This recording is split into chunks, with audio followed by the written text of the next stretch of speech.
이성유입니다.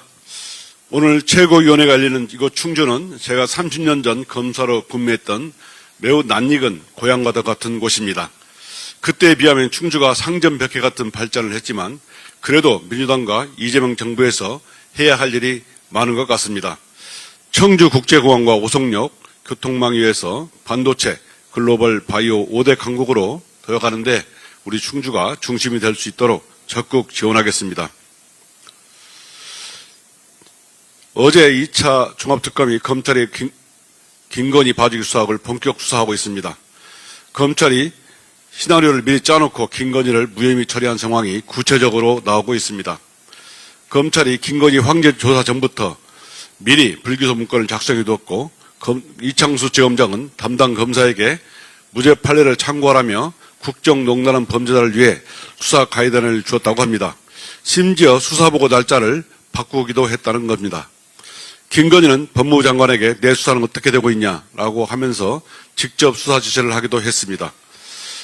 윤석열 검찰은 김건희 지시에 따라 내란 우두머리 윤석열, 김건희와 앞에 납작 엎드려 충견 노릇하면서 한통속으로 국정농단을 저지른 겁니다.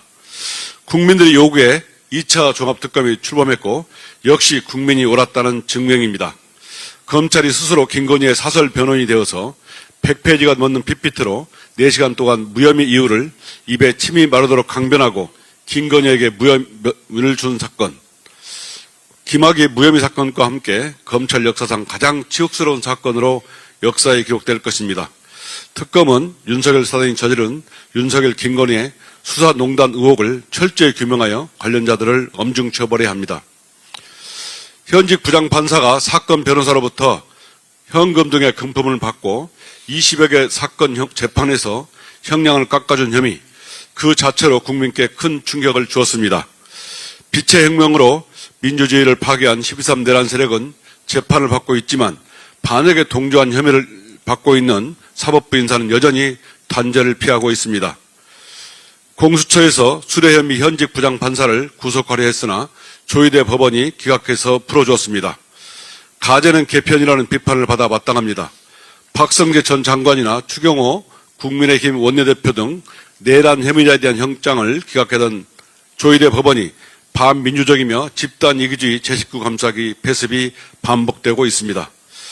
수뢰 혐의 현직 부장판사에 대한 영장 기각, 납득할 국민이 얼마나 있겠습니까? 판사가 법을 조금 안다고 법꾸라지 기술을 부려 풀어준 것입니다.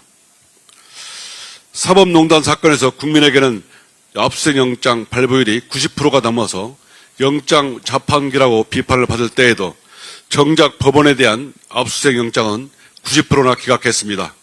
법원은 국민에게는 가혹하면서 법원 자신들에게는 한없이 관대했습니다. 판사는 결코 법 위에 있지 않습니다. 처벌을 받지 않는 귀족도 아니고 특수계급은 더더욱 아닙니다. 윗물이 맑아야 아랫물도 맑은 법입니다.